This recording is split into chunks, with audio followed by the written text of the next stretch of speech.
इसमें हम लोगों ने अभी तक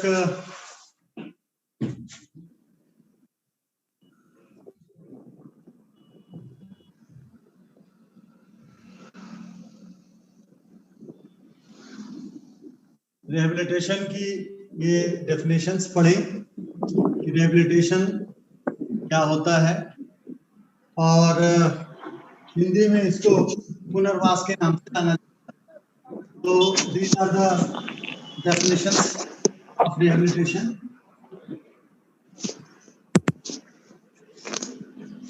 रिहेबिलिटेशन एक टीम वर्क है, तो इस टीम वर्क में हमने, अरे एक बार म्यूट कर दो सबको। एक मिनट, पूरे को एक जगह जेल करने के लिए गलती के बचने के लिए आलोचना के पास माहौल यहाँ पर रखा जाए, उन तमाम के लिए साफ सफाई के लिए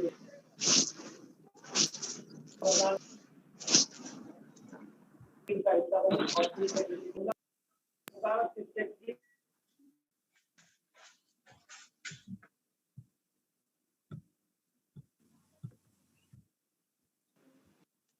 तो Asif Hussain, everybody is requested whose mic is on, please mute themselves. Okay, sir.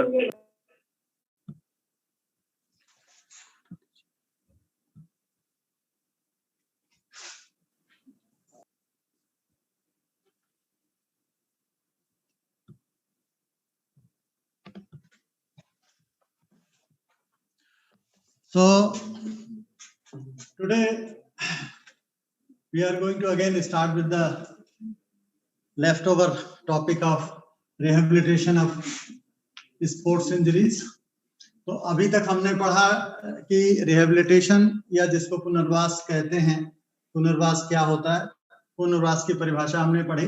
अब हमने ये भी पढ़ा कि रिहेबिलिटेशन चूंकि एक टीम वर्क है, एक व्यक्ति का कार्य नहीं है, तो रिहेबिलिटेशन में हमें बहुत सारे एक्सपर्ट्स की जरूरत पड़ती है, जिसमें physician, sports physician, orthopaedic surgeon, specialised orthopaedic surgeon, arthroscopic surgeon, sports physiotherapist, sports psychologist, sports nutritionist, strength and conditioning coach for advance stages of rehab में उनकी जरूरत पड़ सकती, और athlete is the core member of this team and his coach, because coach, it is whatever is happening to his athlete, it should all be in the knowledge of the coach. So this is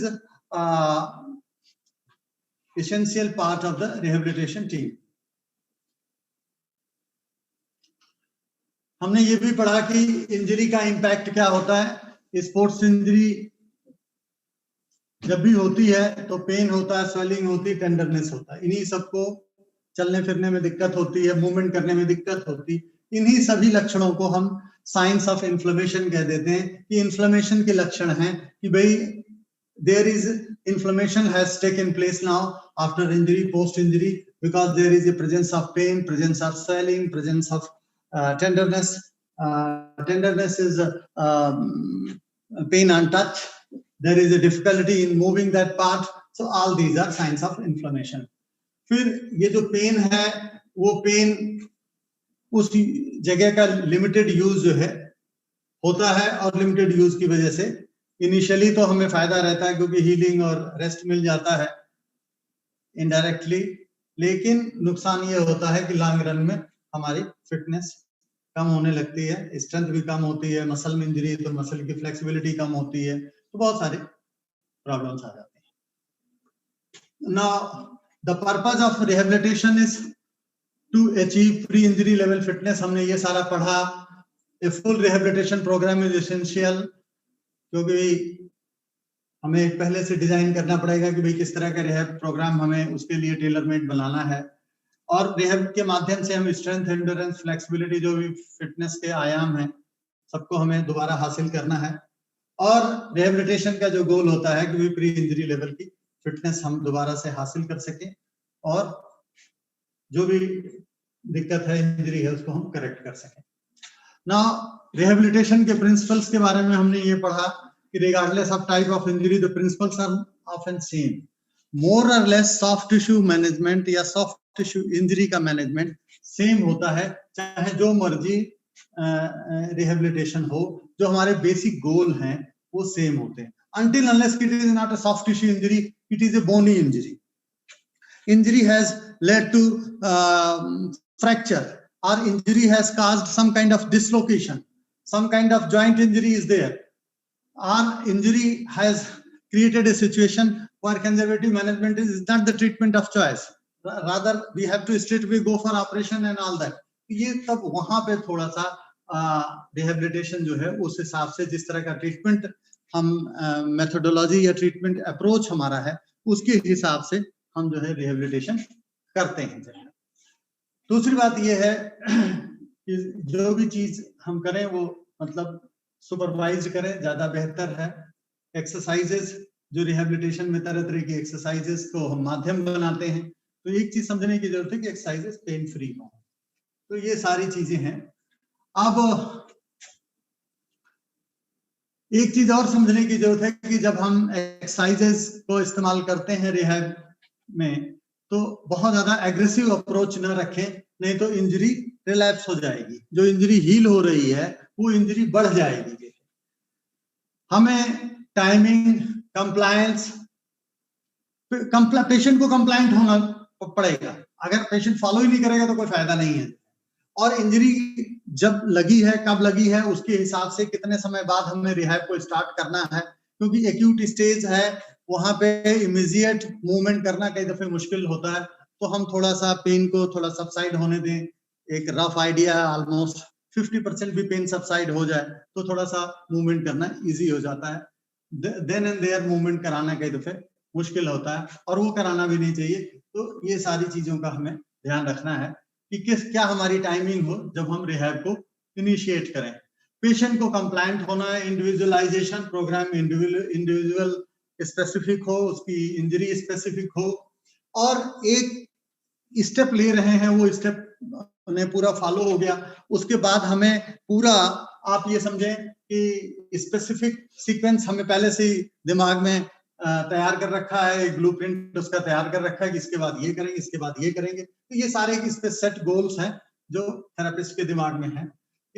और exercise की intensity कैसी रखनी है ये भी बहुत ध्यान रखना है. बहुत इंटेंसिव रिहैब करेंगे तो उसमें इंजरी और वो सब का खतरा रहता है. इसलिए एक ग्रेडेड इंटेंसिटी के साथ रिहैब को हम आगे बढ़ाते हैं. टोटल पेशेंट को ध्यान रखते हैं. जब भी हमें करना है तो we have to look forward to the patient in total. We have not to be just injury centric approach, or we have to have see the person in totality and devise the exercises also for the spared extremities, spared joint and muscle, because they are also being getting weaker because patient is not able to train himself. His training has been disturbed because of the impact of injury. So we have to devise a rehab program, an exercise program for the remaining healthy extremities and healthy joint and muscles. Now, rehabilitation की methodology क्या होगी, rehabilitation plan क्या होता है. अब आप ये समझने की जरूरत है कि जब कभी चोट लगी तो उसमें हमने जो है चोट को फर्स्ट एड दिया. पहले तो काम क्या करेंगे, हमें ये पढ़ाया क्यों जा रहा, हमें ये जानने की जरूरत है कि अगर हम चोट लगी है तो पहले हमें फर्स्ट एड देना है.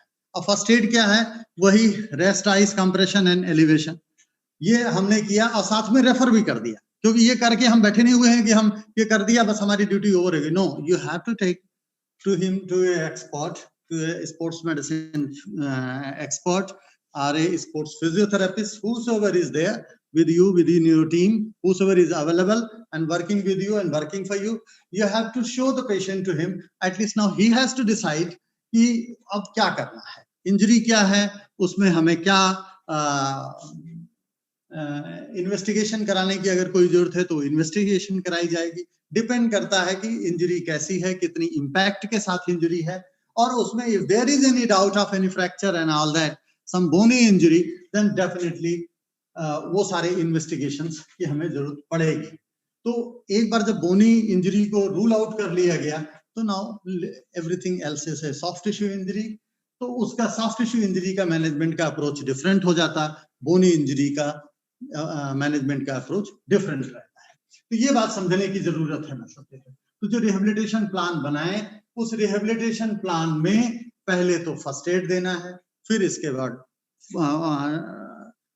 हॉस्पिटल में जाके डॉक्टर को दिखाना है। जब डॉक्टर ने देख लिया, एक प्रॉपर डायग्नोसिस बन गई, और फिर इसके बाद उनके निर्देशों के मुताबिक हमें आगे बढ़ना है कि हमें कैसे कैसे पेशेंट को वो चीजें कंप्लाई करवानी है। तो जो रिहेबिलिटेशन प्रोग्राम होता है वो जैसे मैंने बताया कि इंडिविजुअल सेंट्रिक होता है, पेशेंट की इंजरी सेंट्रिक होता है, उसकी जरूरतों को ये देखा जाता है कि उसकी इंजरी किस टाइप की है, माइल्ड इंजरी है, मॉडरेट इंजरी है, सीवियर इंजरी है। जिस तरह की इंजरी है उस तरह का रिहैब, क्या आज की डेट में वो कितना पेनफुल है, कितनी स्वेलिंग है, सारा असेसमेंट करने के बाद फिर कौन सी एक्सरसाइज वो कर सकेगा, नहीं कर सकेगा, शुरुआत में हमें क्या करना चाहिए। तो ये सारा एक बहुत बड़ा एक डिसीजन मेकिंग काम है, जो डिसीजन मेकिंग काम हमें एक्सपर्ट के ऊपर छोड़ देना चाहिए। नाउ शुरू में जैसे मैंने कहा फर्स्ट एड, आपका काम है फर्स्ट एड प्रोवाइड करिए। आपके गेम खेलने के दौरान इंजरी लगी है, you have to provide first aid. उस फर्स्ट एड में फर्स्ट एड देने के बाद आपने डॉक्टर के पास गए, डॉक्टर ने देखा, सब कुछ किया, एग्जामिन किया, एक इन्वेस्टिगेशन की जरूरत है, इन्वेस्टिगेशन करा लिया। इन्वेस्टिगेशन कराने के बाद साथ में उन्होंने कुछ एनाल्जेसिक्स, जिनको पेन किलर कहते हैं, एंटी इन्फ्लेमेटरी ड्रग्स जैसे non steroid anti inflammatory drugs, Brufen और इस तरह की डिक्लोफेनेक और बहुत सारी तरह की दवाइयां होती हैं, क्या देना है वो डॉक्टर की स्पेशलिटी है। Let the doctor decide it कि what is best for the athlete. Now at the same time there could be concomitant administration of physiotherapeutic modalities also right from start, because these physiotherapeutic modalities are given externally, topically, without interfering the internal system of the patient body. So along with eye supplication, along with medicine intake from outside, we can start with modalities such as TENS, IFT and all that to reduce the level of pain, because it is pain that is more hindering, more upsetting the patient. So we have to reduce the pain. तो उसके लिए हम physiotherapy की मशीनों का भी साथ ही साथ कंकमिटेंट एडमिनिस्ट्रेशन कर सकते हैं। तो उसमें कोई ऐसी दिक्कत नहीं है, क्योंकि दवा अंदर से काम करती है, फिजियोथेरेपी की मशीनें बाहर से काम करती है, तो कोई झगड़ा नहीं है, कोई क्लैश नहीं है। सारी चीजें जो है वो पहले से ही हम एक योजना बना के हम उसको इम्प्लीमेंट करते हैं।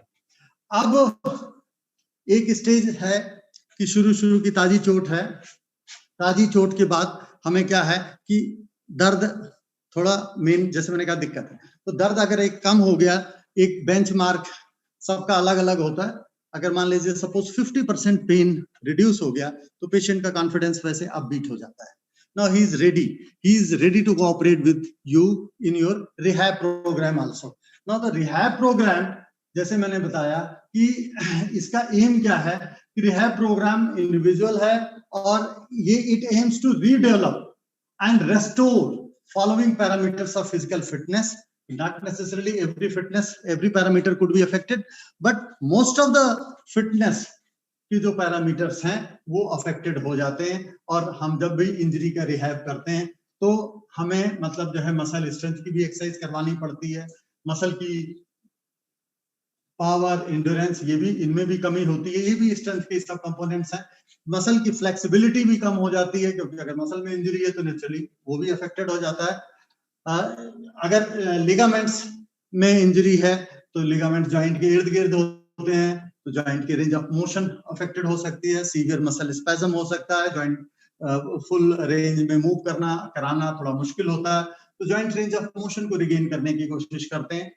और जॉइंट प्रोप्रियोसेप्शन एंड बैलेंस ये भी अफेक्टेड हो जाता है, स्पेशली लोअर एक्सट्रीमिटी की चोटों में, चाहे एंकल हो, नी हो, तो इनमें जो प्रोप्रियोसेप्टिव बैलेंस है और जो प्रोप्रियोसेप्टर्स हैं वो जॉइंट और मसल्स के अंदर होते हैं, ये जॉइंट की पोजीशन को सेंस करके ब्रेन तक सूचना देते हैं कि भाई ये जॉइंट कैसा है हमारा, whether it is comfortable with the load it is taking, whether it is able to handle the load। तो ये सारा सारी जो चीजें हैं जो जॉइंट प्रोप्रियोसेप्टर्स कंट्रोल करते हैं, तो अगर हम बहुत सारा रिहैब तो कर लेते हैं, स्ट्रेंथ अच्छी कर ली, फ्लेक्सिबिलिटी अच्छी कर ली, रेंज ऑफ मोशन अच्छी हो गई, लेकिन इन एक्सरसाइजेस पे हम उतनी तवज्जो नहीं देते। लेकिन ये बहुत जरूरी है, क्योंकि पेशेंट नॉर्मली अगर ये नहीं होगा तो वो अप्रिहेंसिव रहेगा एंड ही इज फियरफुल कि सर वो कहीं ना कहीं मेरे पे ये डर रहता है कि मैं कहीं डिसबैलेंस हो जाऊं या मैं कहीं एंकल दोबारा ना मेरा ट्विस्ट हो जाए। तो ये एक तरह की ये ट्रेनिंग है, ड्रिल है, जो उसको फ्यूचर इंजरी से भी प्रिवेंट करती है, और ये प्रोप्रियोसेप्टिव ट्रेनिंग करानी बहुत आवश्यक है। बहुत सारे गेम हैं जो एजिलिटी वाले हैं, नेचुरली वो एजिलिटी ट्रेनिंग भी करानी पड़ेगी। कोऑर्डिनेशन भी जरूरत पड़ती है, कार्डियो रेस्पिरेटरी एंड्योरेंस, जनरल हमारे हार्ट लंग की, इसकी भी जरूरत पड़ती है। गेम स्पेसिफिक स्किल को हमें रीडेवलप करने की, रीएजुकेट कराने की जरूरत पड़ेगी, और ऐसी ड्रिल्स की जरूरत है फंक्शनल एक्सरसाइजेस के माध्यम से जिसमें हम गेम के एक्शंस को रिप्रोड्यूस करते हैं। ये सारी चीजें जो है रिहेबिलिटेशन प्लान में हमें A to Z सबकी जरूरत पड़ेगी। और मोस्ट इंपॉर्टेंटली अगर कोई उसको पेन स्वेलिंग ये जब सा है तो नेचुरली इसको तो एड्रेस करना ही करना है, और इसको सबसे पहले एड्रेस करना है। तो ये सारा एक हमारा रिहैब का प्लान है जिसको हम बनाते हैं। Now coming on to the tissue healing, tissue healing को हम 3 भागों में बांट सकते हैं। स्टेज 1 जब ताजी चोट लगी हुई है, स्टेज 2 जब चोट थोड़ी सी पुरानी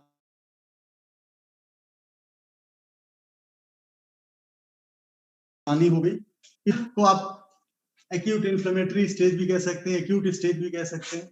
स्टेज 2 को सब एक्यूट स्टेज भी कह सकते हैं, स्टेज 3 को क्रोनिक स्टेज भी कह सकते हैं, जैसे मर्जी नामेनक्लेचर कर दें। बहुत सारे नामेनक्लेचर कंफ्यूजिंग है, आप एक कोई चीज आसानी से समझ लें और उसके हिसाब से चलें। मतलब जो है कोई हार्ड एंड फास्ट नहीं है कि ये चीजें इतनी ही हैं कि एक्यूट फेज इतने देर तक का ही होता है, 0 से 72 आवर, ये ऐसा कुछ नहीं है। ये थोड़ा आगे पीछे इनमें ड्यूरेशन सब ओवरलैप होते रहते हैं। अलग अलग लिटरेचर अलग अलग चीजें एडवाइस करते हैं, तो आपको इसमें बहुत ज्यादा वो करने की जरूरत नहीं। एक आपके अंडरस्टैंडिंग के लिए है कि ये एक्यूट फेज जो इन्फ्लेमेटरी फेज होता है, जो सब acute repair regenerative proliferative phase है होता है, और रिमॉडलिंग या मैच्योरेशन फेज होता है। तो इस तरह से क्लासिफाई इनको बहुत सारे स्टेज में, ये कोई जरूरी नहीं कि 3 ही स्टेज होते हैं, कई कई जगह मल्टी स्टेज क्लासिफिकेशन भी है, 3 से ज्यादा भी स्टेज होते हैं। तो ये मतलब जो है एक ही बात को कई तरह से कहने का, प्रस्तुत करने का तरीका होता है। अब एक तरीका मैं एक मॉडल आपको बता रहा हूँ।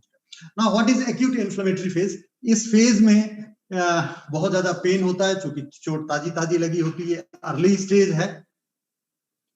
अर्ली स्टेज में आप ये समझ सकते हैं कि जो है पेन बहुत होगा, स्वेलिंग भी बहुत होगी, और छूने पे टच करने पे पेन भी वहां होगा, टेंडरनेस जिसको कहते हैं, और उस पार्ट को हिलाने डुलाने में, मूवमेंट में दिक्कत होगी, और ये सब इन्फ्लेमेशन के लक्षण है। साथ ही साथ वहां पे वो पार्ट छूने पे गर्म होगा, रेड भी हो सकता है।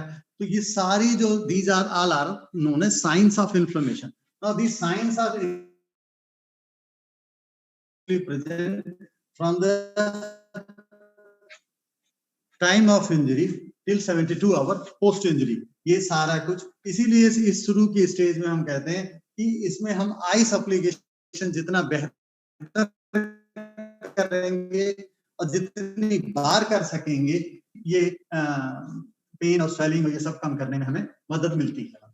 दूसरा स्टेज है रिपेयर, रीजनरेटिव, या इसको प्रोलिफरेटिव स्टेज भी या फेज भी कह देते हैं। इसमें क्या होता है कि ये एक्चुअल हीलिंग फेज है। हीलिंग तो उसी समय से शुरू हो जाती है, ये ना समझे कि ऊपर में वहां हीलिंग नहीं हो रही है, वो टिश्यूज अपने काम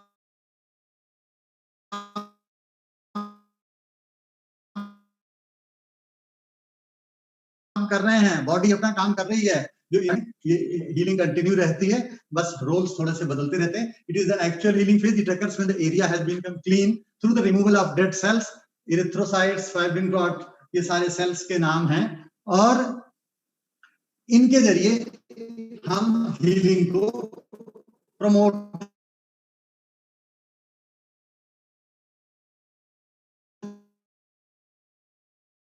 हीलिंग ऑटोकोलिजन जो है स्टेज 3 में जाकर के ये मैच्योर होता है। तो थर्ड स्टेज इज रीमॉडलिंग और मैच्योरेशन फेज, और ये इसका भी ड्यूरेशन 0 to 6 वीक, यानी 6 वीक तक तो धीरे धीरे ये फेज चलता रहता है।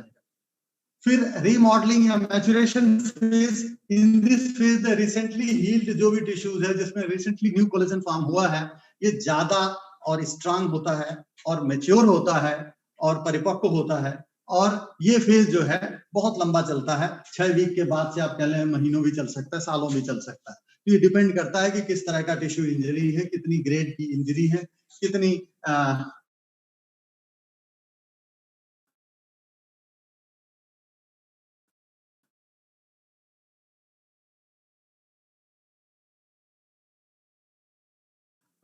किस तरह से हमने उसको यूज किया, हमने फैसिलिटेट किया है इस कोलेजन को और मैच्योर होने में, ना कि हमने एक्सरसाइजेस के माध्यम से उस कोलेजन की स्ट्रेंथ को हमने वीकन किया है।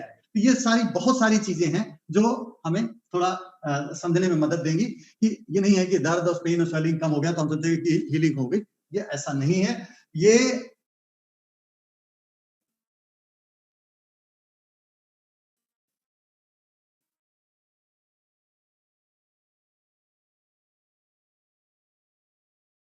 हीलिंग जो है महीनों चल सकती है और बढ़ती रहती है। तो इस फेज को स्टेज 3 या stage 3 phase 3 of tissue healing हम कहते हैं। ये सारे जो टिश्यू हीलिंग के जो स्टेजेस हैं, ये बताने का तात्पर्य ये है कि अब हम जब रिहैब के आपको स्टेजेस बताएंगे तो उनके साथ मोर और लेस ये सिंक्रोनस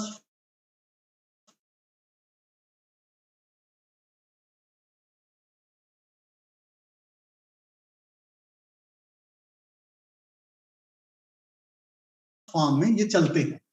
रिहैब की स्टेजेस को समझने के लिए जो हम बताएंगे आपको, ये हीलिंग के ये सारी चीजें हमें समझनी जरूरी है। The different stages of tissue healing should always be kept in mind while choosing the exercises for different phases of rehabilitation. तो कौन सी एक्सरसाइज क्या करानी है, ये जानना के लिए हमें ये जानना पड़ेगा कि ये भी कितनी पुरानी चोट है।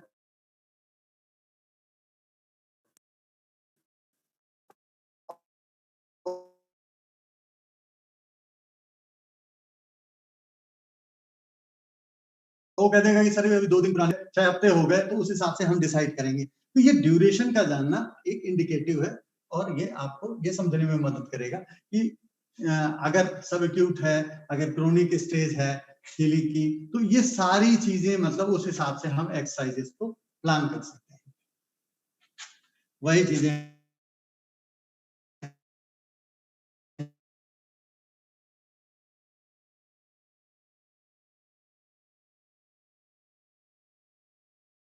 ग्राफिक लिटरेचर कुछ कहेगा, कोई कुछ कहेगा, लेकिन एक मोटे तौर पे समझें कि स्किन की चोट को 2 से 3 हफ्ते भरने में लग सकते हैं, मसल को 4 से 6 हफ्ते, टेंडन को 6 से 8 हफ्ते, लिगामेंट्स को 6 से 8 हफ्ते।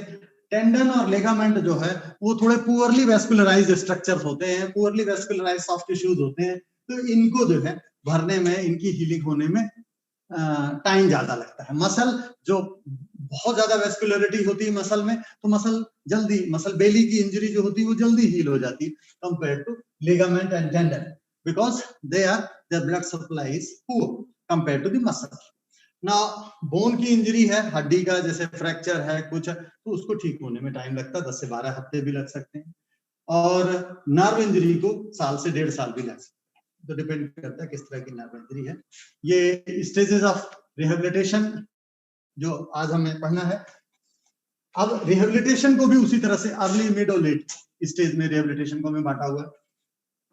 जैसे उसमें हीलिंग को बांटा हुआ था, एक्यूट इन्फ्लेमेटरी स्टेज और सब acute stage, repair and proliferative stage, वो आप समझ लीजिए मिडिल वाला स्टेज से सिंक्रोनस होता है, और लेट स्टेज जो रिमॉडलिंग फेज है वो उससे सिंक्रोनस होता है। तो ये जो स्टेजेस ऑफ रिहैब हैं, that should be synchronous with the stages of healing. Now I'm going to give you a elaborate description of these stages. Now rehabilitation को हम 3 भागों में बांट सकते हैं। स्टेजेस ऑफ रिहेबिलिटेशन या जिनको फेजेस ऑफ रिहेबिलिटेशन के नाम से भी जानते हैं, तो इनको हम 3 भागों में बांट सकते हैं। पहला अर्ली स्टेज। अर्ली स्टेज क्या होता है? In this stage rehabilitation is done very gently, because ताजी ताजी चोट है, इसमें हम बहुत ज्यादा, आप ये समझें कि हम जल्दबाजी नहीं मचा सकते हैं, क्योंकि जल्दबाजी करने में तकलीफ बढ़ेगी, इंजरी बढ़ेगी, और वो हमने काम नहीं करना है। तो in this stage rehabilitation is gentle by allowing the damage tissue to heal. We let the damage tissue, damage muscle or ligament to heal, and when we are doing so, we have to be very, very cautious as far as our exercise selection is concerned.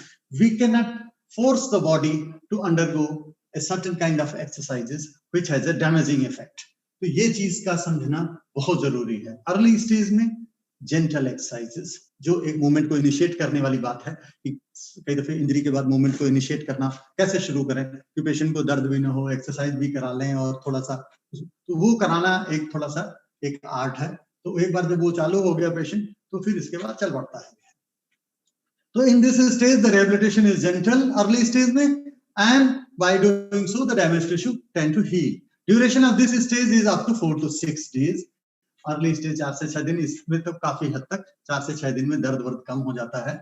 तो थोड़ा इसका duration, यानी चोट लगने से 4 से 6 दिन तक भी इसका ड्यूरेशन अब मतलब जा सकता है। In this stage we should not rush this stage. बहुत जल्दी नहीं मचाने की जरूरत है कि फटाफट एक्सरसाइजेस आपको लोडिंग बहुत ज्यादा कर देनी है, बहुत टफ एक्सरसाइजेस करवा देनी है। Otherwise poor quality of tissue healing होगी। जो टिश्यू हीलिंग है वो ढंग से नहीं होगी, अच्छी नहीं होगी, तो नतीजा क्या होगा? री इंजरी की चांसेस रहेंगे। तो इस अर्ली स्टेज में हमारा गोल क्या होना चाहिए? हमारा गोल ये होना चाहिए कि पेन रिलीफ तो करें, क्योंकि पेन ही एक मेन मूवमेंट इनहिबिटिंग फैक्टर है।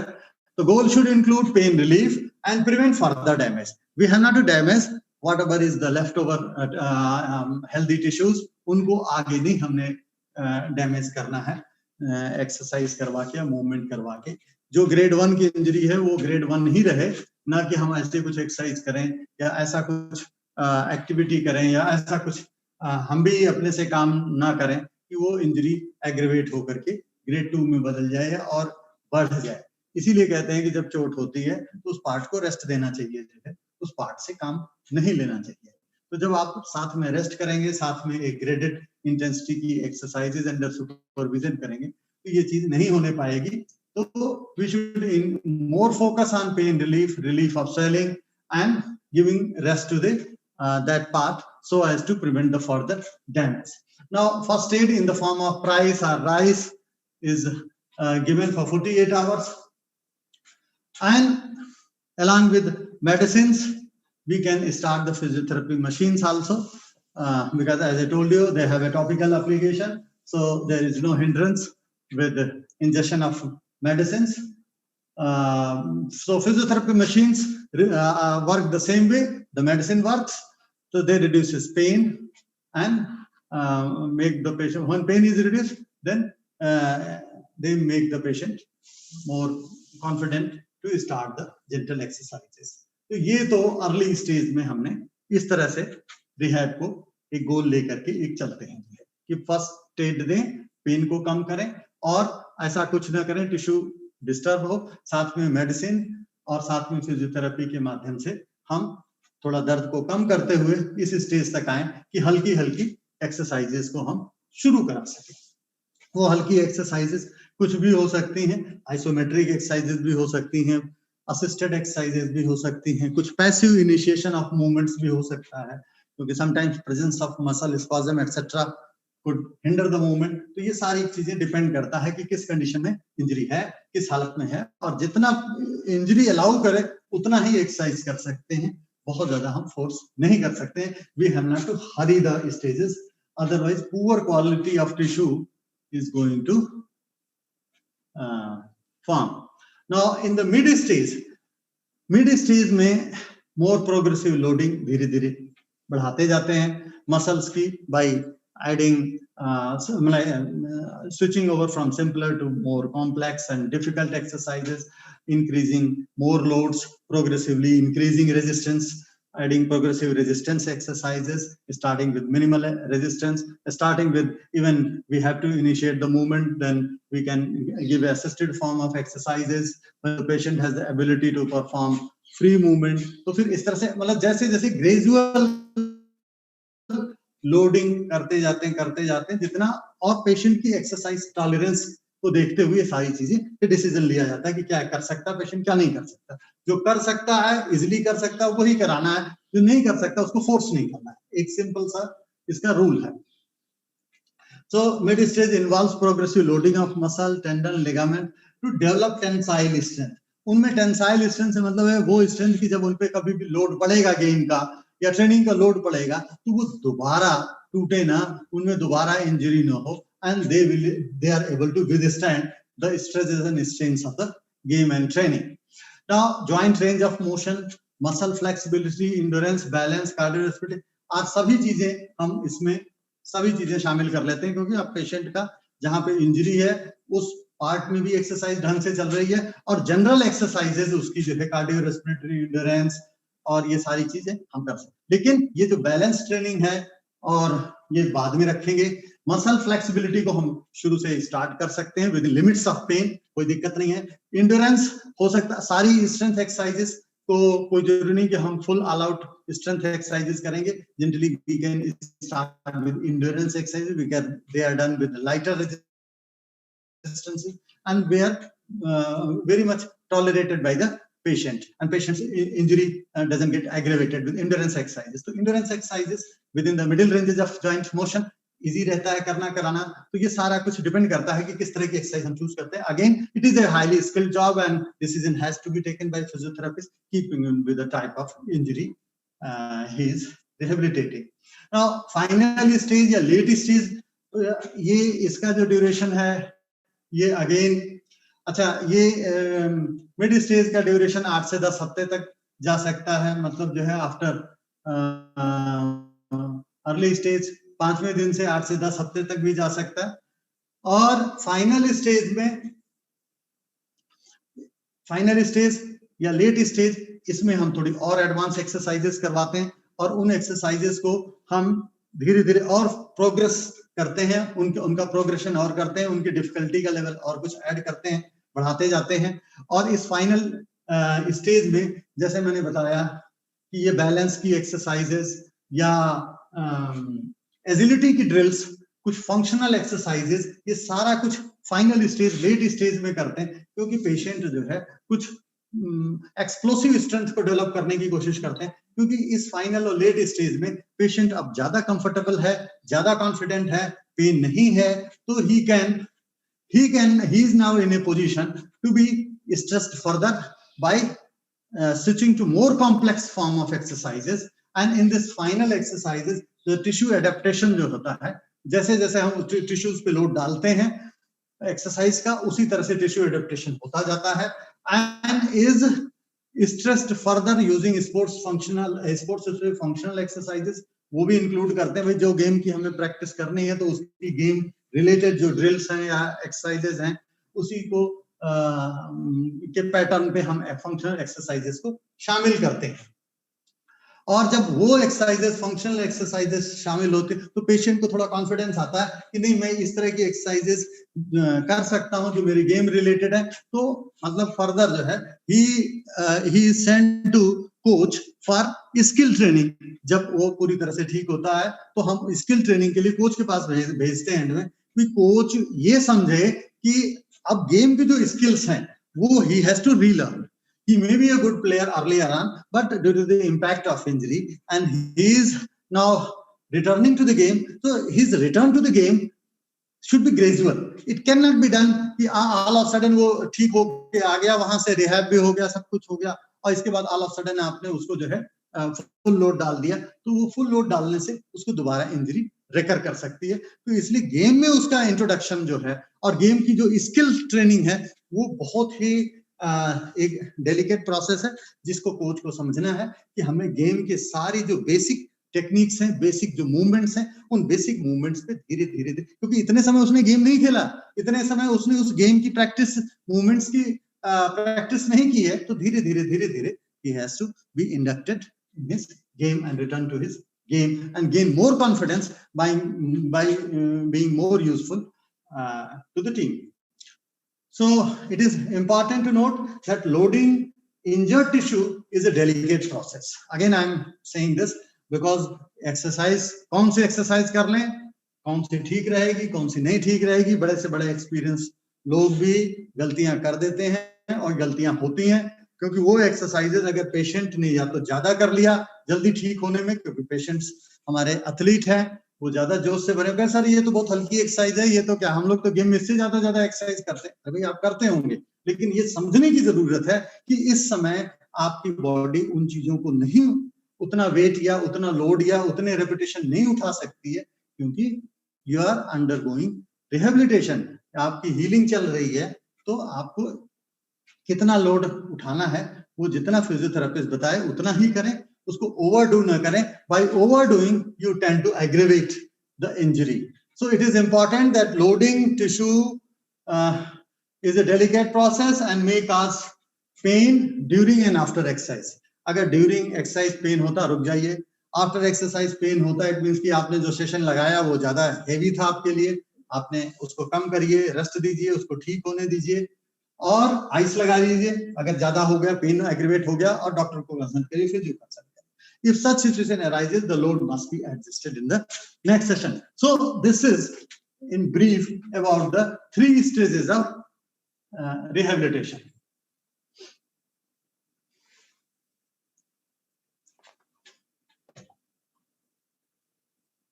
Now coming on to the passive exercises, the जो types of exercises मैं इसमें बताना चाहूंगा कि ये कौन कौन सी types of exercises हैं जिनको हम यूज करेंगे।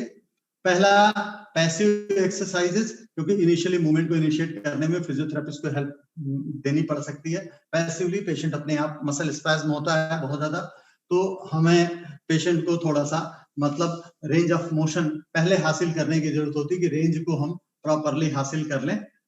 लेकिन मतलब अगर पेशेंट खुद नहीं कर सकता तो पैसिवली हम उसको थोड़ा मूव करके, मूवमेंट को इनिशिएट करके और उसके पैसिव एक्सरसाइजेस के माध्यम से वो चीज हम करते हैं, क्योंकि एक्टिव करेगा पेशेंट तो उसको दर्द होगा और उसे होगा। एक्टिव एक्सरसाइजेस जिसमें पेशेंट खुद करने की स्थिति में होता है, तो वो आपको मैंने एक्सरसाइज थेरेपी में जैसे बताया कि एक्टिव एक्सरसाइजेस असिस्टेड भी होती है, जहां पे पेशेंट खुद करता है अपने से, और जहां नहीं कर सकता उतने प्रोपोर्शनेट असिस्टेंस दिया जाता है। और इस एक्सरसाइजेस को active assisted exercise, free exercises वो चीज है जिसमें freely patient has the ability to do the exercises but against the resistance of the gravity. Now this lady is doing the raising the limb, lower leg sideways. She is actively doing the abduction of the hip joint. So this is the free exercise, example of free exercise. Now assisted resisted exercise, जैसे मैंने बताया था, rope and pulley exercise, spring exercise, तो ये सारी exercises में एक group of muscles को असिस्टेंस मिलता है और दूसरे ग्रुप ऑफ मसल्स को असिस्टेंस मिलता है। तो ये असिस्टेड रेजिस्टेड एक्सरसाइजेस दे सकते हैं, डिपेंड करता है कि कैसी सिचुएशन है, देने की जरूरत है भी नहीं है, ये भी है। कोई जरूरी नहीं सारी एक्सरसाइज जो पढ़ाई जा रही है सारी एक साथ ही देनी पड़ती है, ऐसा कोई जरूरी नहीं है। रेजिस्टेड एक्सरसाइजेस वो एक्सरसाइजेस हैं when patient has the capability to move freely, move without any pain, discomfort, and he is capable of doing that exercises to 20, 30, 40 times. So he is now fit enough to be fit case for mild resisted exercise, and mild resistance is added. Now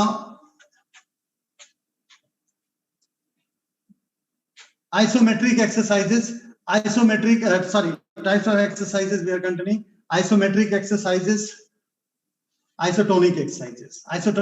Isometric exercises initial stage में कराते हैं, क्योंकि joint movement में करने में, joint को move करने में, फुल रेंज मोशन करने में पेशेंट को दर्द होगा, तो बिना जॉइंट को हिलाए हुए हम एक्सरसाइज करवाते हैं, उनको आइसोमेट्रिक एक्सरसाइज कहते हैं। जो है जैसे क्वाड्रिसेप्स एक्सरसाइज कर रहे हैं, या पेशेंट जो है नीचे पिलो को या रोल को, टॉवेल के रोल को या किसी चीज को नीचे दबाए और फिर इसके बाद जो है दबा करके उसको ढीला, थोड़ा होल्ड करे, ढीला छोड़ दे, ये आइसोमेट्रिक एक्सरसाइज है। इसमें मसल जो है आइसोमेट्रिकली वर्क कर रही है, और जिस एंगल पे ये काम हो रहा है उसी एंगल पे स्ट्रेंथ आ रही है। आइसोटोनिक एक्सरसाइजेस में जैसे ये लेग प्रेस मशीन पे बैठे हैं, इसमें नी को सीधा कर रहे हैं और नी को मोड़ रहे हैं, ये आइसोटोनिक मूवमेंट है अगेंस्ट रेजिस्टेंस। और इसमें जो है हम फुल रेंज मूवमेंट करते हैं, जो मूवमेंट फुल रेंज या जिस भी रेंज में हो विदाउट, तो ये डायनेमिक एक्सरसाइज है, ये स्टैटिक स्ट्रेंथ एक्सरसाइज है। आइसोकाइनेटिक एक्सरसाइज एक खास तरह की मशीन आइसोकाइनेटिक मशीन पे करते हैं, जिसमें वेरिएबल और अकोमोडेटिंग रेजिस्टेंस होता है, और इसमें अगर पेशेंट की पेन और इंजरी की वजह से पेशेंट फुल रेंज मूवमेंट नहीं कर सकता, तो ऑटोमेटिक जो रेजिस्टेंस है वो सेल्फ एकोमोडेटिंग हो जाता है, सेल्फ एडजस्टिंग हो जाता है, रेजिस्टेंस कम हो जाता है, और जब रेजिस्टेंस कम हो गया तो it facilitates the movement full range करना इजी हो जाता है। तो in initial stages of injury, passive, isometric, assisted, within limits of pain, ये सभी एक्सरसाइजेस करवाई जाती हैं।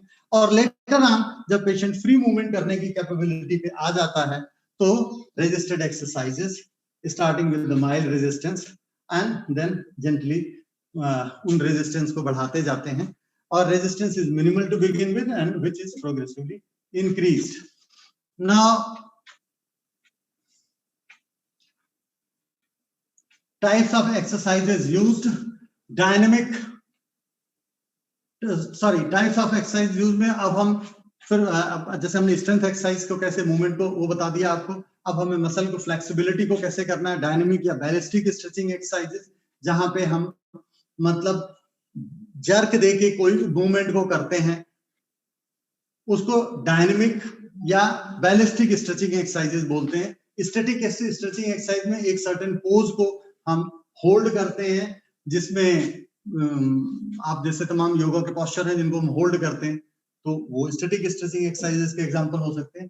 पीएनएफ स्ट्रेचिंग एक्सरसाइजेस वो होते हैं जिसमें फिजियोथेरेपिस्ट मदद कर रहा है पेशेंट को कि भी वो अपनी जो है मसल्स को स्ट्रेच कर सके, लेकिन फिजियोथेरेपिस्ट की हेल्प से या किसी की हेल्प से, जिसको पीएनएफ स्ट्रेचिंग एक्सरसाइज की टेक्निक आती है। तो उसमें जो टेक्निक है बेसिकली, सपोज मसल हैमस्ट्रिंग की इंजरी के बाद हैमस्ट्रिंग की रेंज कम है, स्ट्रेचिंग कैपेसिटी कम है, तो उसमें फिजियोथेरेपिस्ट जो है उस मसल का पहले कंट्रैक्शन करवाता है, और जब वो कंट्रैक्शन हो जाता है फिर इसके बाद उससे कहा जाता है कि अब आप ढीला छोड़ दीजिए, और वो फिजियोथेरेपिस्ट खुद उसको पैसिवली जो है उसको ऊपर की दिशा में ले जाता है, जिससे कि हैमस्ट्रिंग मसल की स्ट्रेचिंग कैपेसिटी बढ़ जाती है। तो ये पीएनएफ स्ट्रेचिंग एक्सरसाइज का मेथड है। पीएनएफ जिसको प्रोप्रियो न्यूरोमस्कुलर फैसिलिटेशन टेक्निक कहते हैं, एक तरह की टेक्निक है जिसके माध्यम से हम स्ट्रेचिंग करवा सकते हैं। ये एक अलग मेथड है apart from routine stretching exercises method. Now endurance exercises हम करवाते हैं, low resistance and high repetitions and more number of sets, उनको एंड्योरेंस एक्सरसाइजेस हम कहते हैं। उसमें वेट बहुत ज्यादा नहीं होता, लेकिन हाँ धीरे धीरे स्टैमिना हम बिल्डअप कर देते हैं, मसल की वर्किंग कैपेसिटी बढ़ा देते हैं। तो वो बढ़ाने के लिए एंड्योरेंस एक्सरसाइजेस बहुत अच्छी होती है। उसमें ग्रेडेड वे में हम एंड्योरेंस एक्सरसाइजेस कराते हैं for longer duration of time. तो ये एंड्योरेंस एक्सरसाइज इनकी भी जरूरत हमें पड़ती है मसल इंजरी में विशेष रूप से जो है, और वैसे भी जनरल कार्डियो रेस्पिरेटरी एंड्योरेंस या हमारी जो कार्य करने की दक्षता क्षमता है वो पहले वाले लेवल पर रहे, तो वो उसके लिए भी हमें ये एंड्योरेंस एक्सरसाइजेस, हार्ट और लंग के लिए जैसे मैंने बताया, कार्डियोवैस्कुलर ट्रेनिंग के लिए इनका अलग तरह का से रोल है। मसल एंड्योरेंस एक अलग क्षमता है जो मसल इंजरी में कम हो गई है, तो उसको हम बढ़ाने का प्रयास करते हैं। एजिलिटी एक्सरसाइजेस वो एक्सरसाइजेस हैं जिनके माध्यम से हम एजिलिटी को, तमाम ऐसे गेम हैं जैसे रैकेट स्पोर्ट्स हुआ, जैसे बैडमिंटन है, टेबल टेनिस है, लॉन टेनिस है, ये सब रैकेट स्पोर्ट्स है जिनमें कोर्ट में हमें भागना पड़ता है, आगे पीछे साइड कहीं भी हमें बॉल को देख के रिएक्ट करना पड़ता है। तो ये ऐसी जहां गेम की डिमांड है, तो जब हमारी वो क्षमता आ गई है कि हमें स्ट्रेंथ की चिंता नहीं है, सब कुछ नहीं है, स्ट्रेंथ अच्छी है, रेंज ऑफ मोशन अच्छा है, एंड्योरेंस अच्छा है, स्ट्रेचिंग कैपेसिटी अच्छी है, तो ये हम फिर एजिलिटी ड्रिल्स को शामिल करते हैं। ये एजिलिटी ड्रिल्स हम किसी भी तरह से कर सकते हैं, forward running, backward running, sideways running, zigzag running, spiral running, अब ये देख लें, अब स्टार्ट है, यहाँ फिनिश पॉइंट है, तो प्लेयर जो है अलग अलग जगह पे इस तरह से भाग करके sudden cutting and twisting and turning movement के जरिए वो अपनी एजिलिटी को बढ़ाता है। फिर गेम में, रिहैब में हमें प्लायोमेट्रिक ट्रेनिंग की भी जरूरत पड़ सकती है। प्लायोमेट्रिक ट्रेनिंग में वो एक्सरसाइजेज हैं जो स्पीड और स्ट्रेंथ के साथ की जाती हैं। एक्सप्लोसिव स्ट्रेंथ को बढ़ाने के लिए प्लायोमेट्रिक एक्सरसाइजेज की जरूरत पड़ती है। जैसे आपने देखा ये बॉक्स जंप हो रहा है, फॉरवर्ड हॉपिंग बोथ लेग्स पे, साइड हॉपिंग, बैकवर्ड हॉपिंग, किसी भी तरह से इनको कराया जा सकता है, वर्टिकल जंप्स। तो ये जो प्लायोमेट्रिक एक्सरसाइजेज हैं, ये एडवांस स्टेज में, जब हमारी वो स्टेज आए, हमारी वो फिटनेस आए, तब हम इन एक्सरसाइज को करा सकते हैं। ये नहीं है कि यहाँ पे हम नाम बता रहे हैं तो इनको शुरू से ही कराना है, शुरू से नहीं कराना है। इनको अगेन स्पेशलाइज्ड, मैंने बताया कि पेशेंट की एक्सरसाइज टॉलरेंस को देखते हुए और पेशेंट किस स्टेज में है, क्या कर सकता है, क्या नहीं कर सकता, उसके हिसाब से ही ये डिसाइड किया जाता है कि कौन सी एक्सरसाइज की उसके लिए ठीक रहेगी, कौन नहीं रहेगी। सर्किट ट्रेनिंग को भी हम जनरल भी बना सकते हैं, गेम स्पेसिफिक भी सर्किट ट्रेनिंग होती है। तो ये एक fast pace body conditioning workout है जिसमें सेवरल, बहुत तरह से सर्किट ट्रेनिंग की एक्सरसाइजेज आप जैसे चाहें, जो आप कराना चाहें वो आप करा सकते हैं। उसी तरह की 4 से 10 एक्सरसाइजेज, जैसे ये स्क्वाट्स है, आपने 60 सेकंड करा दिया, पुशअप 60 सेकंड करा दिया, जंपिंग जैक्स आप 30 सेकंड करा दिया, लंजेस करा दिया 45 सेकंड, प्लैंक्स करा दिए। तो ये इसी तरह से ये सर्किट चलती रहती है और वो हम कर सकते हैं। तो होल्ड करके रखिए उसी पे, प्रीवियस स्लाइड, फिर अगेन से अगेन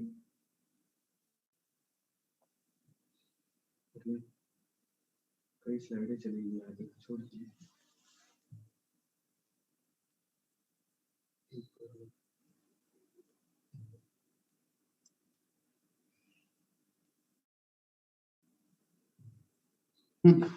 तो इस तरह से हम सर्किट ट्रेनिंग भी एक प्लान कर सकते हैं अपने अपने गेम की जरूरत के मुताबिक। तो ये एडवांस रिहैब में इनकी जरूरत पड़ती है। फंक्शनल एक्सरसाइजेस के माध्यम से हम गेम की जो प्रैक्टिस है, जो ट्रेनिंग है, या जो उसमें हमें कॉन्फिडेंस गेन करना होता है, तो उस तरह के मूवमेंट्स को हम रिप्रोड्यूस करते हैं या इंट्रोड्यूस करते हैं, और उसके माध्यम से पेशेंट को कॉन्फिडेंस आता है कि नहीं, अब मैं अपनी गेम रिलेटेड एक्टिविटीज को या गेम रिलेटेड मूवमेंट्स को मैं कंफर्टेबली कर लेता हूं। फिर सब कुछ हो गया, पेशेंट इज ऑल ओके, तो मैंने कहा कि स्किल जो ट्रेनिंग का पार्ट है, क्योंकि अल्टीमेटली एक फुटबॉलर ने फुटबॉल खेलना है या कोई भी गेम का प्लेयर है उसने वही गेम करना है, तो वो उस गेम की क्या स्किल है स्पेसिफिक, सब फिजियोथेरेपिस्ट को नहीं पता है, तो वो उस गेम की कोच की, इसीलिए कोच को भी रिहेबिलिटेशन टीम का एक इंपॉर्टेंट मेंबर माना गया है कि अगर वो कोच शुरू से ही लूप में रहेगा तो वो नेचुरली इस चीज को समझेगा, उसकी महत्ता को, और स्किल ट्रेनिंग वो ग्रेजुअली अपने प्लेयर को देगा और ये समझेगा कि हम उससे काम सिर्फ लेना शुरू करेंगे तो काम लेने में फिर उसको दोबारा इंजरी हो जाएगी। तो बेसिक जो गेम की स्किल्स हैं उनको कोच को ट्रेनिंग देना चाहिए। रिहेबिलिटेशन में बहुत सारी मिस्टेक हो जाती है कि rehabilitation doesn't focus on total person. पहले तो बात, हम बंदे के हिसाब से टोटलिटी में नहीं देखते हैं, इंजरी या उस मसल ग्रुप या वो देखते हैं, तो वो एक गलत बात है। तो we have to plan the rehabilitation keeping with the person in totality, and then हम एक्सरसाइजेस को चेक आउट करें, जहां पे इंजरी है उसके लिए भी, और जहां इंजरी नहीं है, remaining spared limbs and joints हैं, मसल्स हैं, उनके लिए अलग से। ना अगर लोअर लिम्ब की जैसे चोट लगी है, पेशेंट नहीं कर सकता है, चल फिर नहीं सकता, तो साइकिलिंग अगर कर सकता है साइकिलिंग कर ले, अगर स्विमिंग कर सकता है स्विमिंग कर ले, तो उसकी कार्डियो रेस्पिरेटरी क्षमता बनी रहेगी। हमने उसका चलना फिरना, वॉकिंग को सब्स्टिट्यूट कर दिया स्विमिंग से। तो ये डिपेंड करता है कि कहाँ पे इंजरी है, उस हिसाब से किस तरह की हमें सब्स्टिट्यूशन करने की जरूरत है, और उसकी कार्डियोवैस्कुलर ट्रेनिंग बनी रहेगी, कार्डियो रेस्पिरेटरी क्षमता बनी रहेगी। जन हम और बंदे को पूरा देखेंगे, टोटलिटी में देखेंगे, खाली इंजरी स्पेसिफिक एक्सरसाइजेस पे नहीं फोकस करेंगे। नाउ दूसरी जो गलती होती है कि रिहेबिलिटेशन जो है ये seldom continued until injured part is found equal. जल्दी इतनी मची रहती है, प्लेयर ही नहीं आता है, या कई दफे उस चीज की महत्ता को समझते नहीं है, तो उसको हम एक लॉजिकल कंक्लूजन तक नहीं लेके जाते हैं। तो ये जो चीज है ये गलती ना हो, जब तक कि कॉन्फिडेंस प्लेयर का इंजर्ड लिम्ब में उतना ही हो जितना अनइंजर्ड लिम्ब में हो। नहीं तो सब्स्टिट्यूशन एक्शन होता है, प्लेयर जहां पे इंजर्ड है उसको बचाने लगता है, उसको पता है कि वो उतना लोड नहीं ले पाता और अनइंजर्ड पे लोड ज्यादा डालने लगता है। तो ये रिहेबिलिटेशन जो है तब तक हमें करना है जब तक कि दोनों साइड की फिटनेस इक्वल हो जाए। प्रोप्रियोसेप्शन और बैलेंस की ड्रिल्स को हम शामिल ही नहीं करते, इनकी महत्ता ही नहीं समझते, इनकी जरूरत ही नहीं समझते, इनका कितना रोल है पेशेंट के कॉन्फिडेंस बिल्डिंग में और पेशेंट को री इंजरी से प्रिवेंट करने के। नाउ स्पोर्ट्स स्पेसिफिक ड्रिल्स को हम रिहैब में शामिल नहीं करते हैं। मेयर एक खास तरह की एक्सरसाइजेस को ही कराते हैं, जबकि स्पोर्ट्स स्पेसिफिक ड्रिल से उसको कॉन्फिडेंस आता है।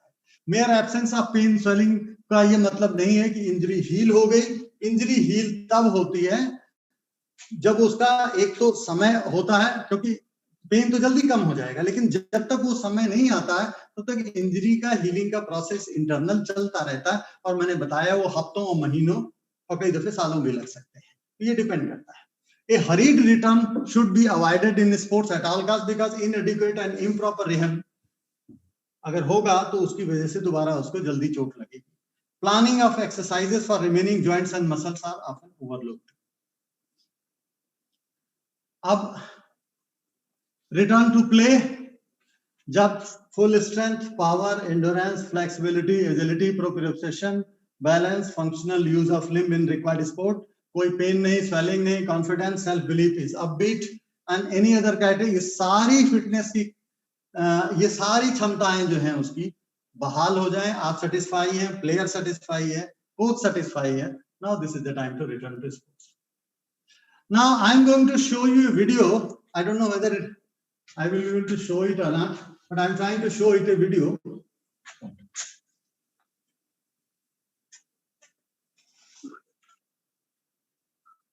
What's up, dudes, and what is up, beautiful ladies out there? Brian here, and in this video we are going to go through the different types of exercise. All right, let's roll. The first type of exercise is cardiorespiratory or aerobic exercise, which in general is any type of exercise that raises your heartbeat. Your respiratory and cardiovascular systems work together to deliver oxygen you breathe in to all parts of your body, and doing regular cardio exercise sessions strengthens both of these systems and many of the organs in these systems. There are different types of cardio exercise, and they're usually based on heart rate and exertion. Steady state cardio is keeping a constant pace for a specific distance or duration, such as walking or jogging. Even performing everyday tasks such as cleaning the house, walking the dog, or working in the yard can be considered a moderate form of cardio. Interval training is another type of cardio, where you maybe walk for 3 minutes and jog for 30 seconds, repeating this cycle for a specific time period. Circuit training can also be a form of cardio, combining some strength exercises with cardio-based exercises. For instance, 4 exercises: side-to-side hops, side dumbbell raises, lunges, and push-ups. You can take short rests between the exercises or do the complete circuit and take a rest and then do the circuit again. And more advanced athletes can do HIIT or high-intensity interval training. An example of this would be to maybe sprint for 20 seconds, then walk for 20 seconds, and repeat this cycle for say 8 bouts. This would be a 1-to-1 ratio, and the ratio can be changed as many athletes do a 2-to-1 ratio, sprinting for 30 seconds, then walking for 15 seconds. The next type of exercise is strength or resistance training, which in general is any type of exercise that requires a muscle or group of muscles to exert force. Resistance training can help improve strength, stamina, increase bone density, improve sleep, and it can also make many everyday tasks easier, such as climbing upstairs or carrying groceries into the house. There are many different types of ways to perform strength training exercises. You can use free weights such as dumbbells, which are very efficient as they allow for a full range of motion and work more stabilizing muscles. Resistance bands are very versatile, as all you need to use them is something to wrap them around, which in many cases can be your own body. Bands are great at providing what is called progressive resistance, which means they provide an increase in resistance throughout the range of motion of the exercise. Exercise machines provide another way to do resistance training. Most of these machines are based on a cable pulley system to provide the resistance. Body weight exercises are another way to perform resistance training. In these type of exercises, your body is providing resistance against gravity. There are many other ways to perform strength training exercises, such as with medicine balls, suspension trainers, and exercise balls. Flexibility exercises are the stretching of muscles and tendons to improve joint range of motion and physical function. There are many types of stretches to improve flexibility, with the two most popular being static stretches and dynamic stretches. Static stretches consist of slow movements into a peak position, then holding that position. Dynamic stretches is moving parts of the body through a full range of motion while slowly increasing the reach or speed of the movement. The next type of exercise is balance training. Having good balance can help to prevent falls and injuries, improve neuromuscular connections, improve athletic performance, and make many everyday movements easier. There are three main types of balance: stationary balance, motion balance, and offset balance. Stationary balance is when your body is not in motion, so standing still on both feet requires balance. Doing alternating movements like alternating curls or side raises, or single leg exercises such as standing on one foot and holding the other foot off the ground, or even doing single leg arm curls can help improve stationary balance. Motion balance is exactly what it sounds like: the ability to balance yourself during movement. A great example of this is lunges. Doing a front lunge where you step forward, or especially a back lunge where you step backwards, requires a great deal of balance and coordination. Box or platform jumps are another movement that requires balance as you stick the landing. Offset balance is where one side of your body holds a weight, or each side of your body holds a different amount of weight. So doing a single arm side raise is an offset balance exercise, or doing a lunge while holding a dumbbell on one side of your body is a combination of offset and motion balance. The next type of exercise is coordinated movements, which is the ability to use different parts of the body together smoothly and efficiently. Using your hands and foot to drive a car, or walking and scrolling through your phone are a couple examples of coordinated movements. A few exercises to improve coordination include tossing a ball against a wall and catching it as it returns to you, dribbling a basketball while jogging and alternating hands, kicking a ball against a wall and stopping it as it returns to you, doing jumping lunges, alternating feet, and you can even combine strength training movements like doing a squat to an arm curl to a shoulder press, or a bent over row to a kickback to help improve coordination. Both balance and coordination are neuromotor exercises that really strengthen your ability to move easier and more efficiently.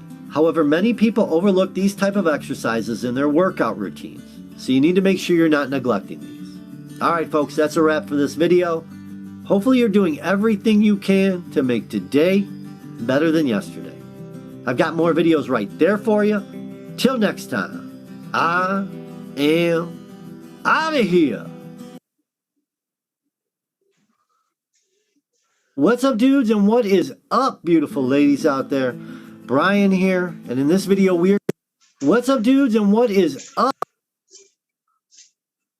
What's up, dudes, and what is up, beautiful ladies?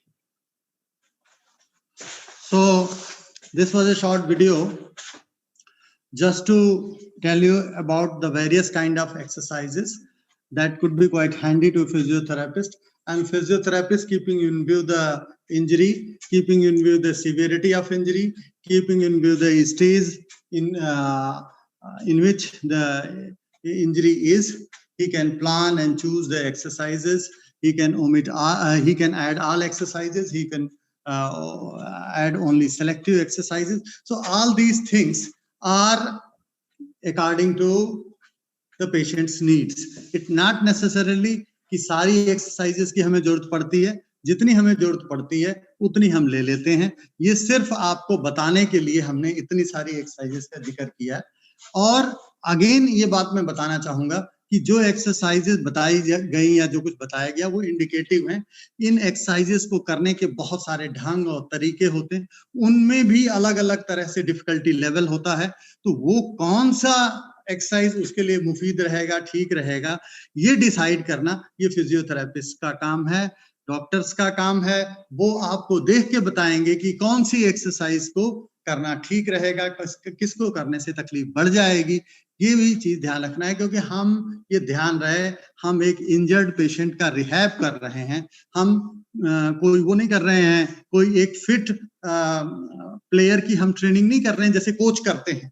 तो हमारा काम थोड़ा सा ज्यादा delicate है और आपको भी ये समझना है कि आपको भी ओवर एंथुसियास्टिकली वर्क नहीं करना है। So thank you very much.